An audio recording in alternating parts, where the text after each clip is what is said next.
আসসালামু আলাইকুম। আজ আপনারা ইলিশ মাছের সার্ডিন ক্লান বানাই ও রেসিপিটা শেয়ার করমু।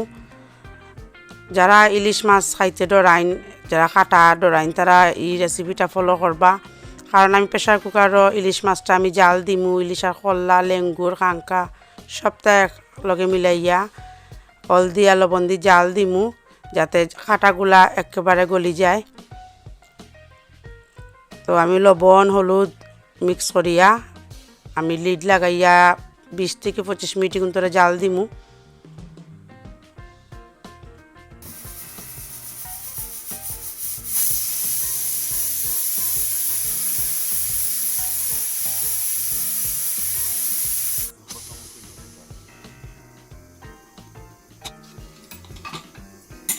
তো আমার এটা জাল হয়ে গেছে, দেখকা আস্তা রয়েছে, বাট কাটা এগুন গলি গেছে একবারে।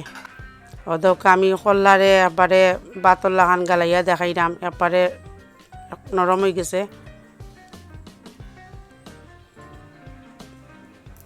আমি পানের মাঝে তেল লইছি পরিমাণ মতো, আর 2টা বড় সাইজের পেঁয়াজ কাটিয়া ওগুনটা আমি প্রথমে 5 মিনিট একটু মজাইমু। তারপরে পরিমাণ মতো লবণ দিমু, 2 চামচ জিরা পাউডার দিলাম,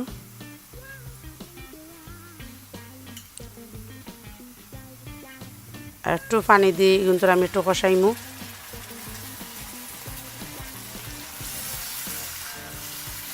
পাঁচ মিনিট আমি জিরা পাউডার আর পেঁয়াজের কষানি বাদে 2 চামচ আমি মরচ পাউডার দিমু, আর 1 চামচ হলুদ গুঁড়া।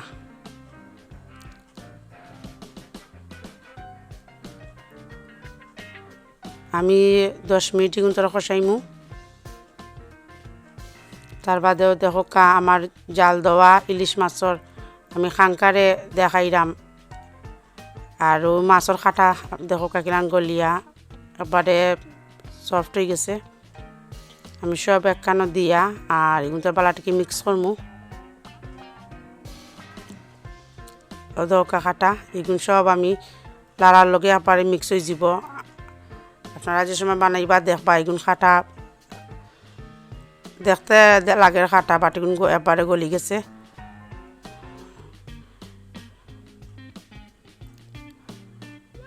আগলাত কাটা লাগার কোনো ডর নাই, আপনারা সব টিন একলগে মিক্স করিয়া বানাই দিতে পারবা। আমি কিছু কাঁচামরিচ কাটিয়া দিছি,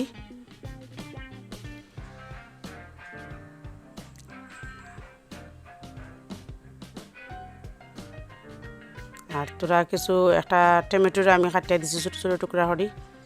আর এগুলো আমি 5 মিনিট আরও একটু ফ্রাই করমু, একটু মচমচ হইবার লাগি। তো যারা ইলিশ মাছ খাইতে ডরাইন, কাটা ডরাইয়া খাইনা, ছোটো ইলিশা জাটকা ইলিশা, তারাও ফর্মুলা ইউজ করে ইলিশ মাছ খাইতে পারবা। কারণ এই ফর্মুলাত কোনো ধরনের কাটা কোনো ডর নাই, 100% সেফ, কোনো কাটা লাগতো না গলার মাঝে। দেখবা আপনারা ট্রাই করবা। আপনার রেসিপি যদি ভালো লাগে তাহলে লাইক করবা, শেয়ার করবা, সাবস্ক্রাইব করবা। আজ ওখানেও শেষ। আসসালামু আলাইকুম।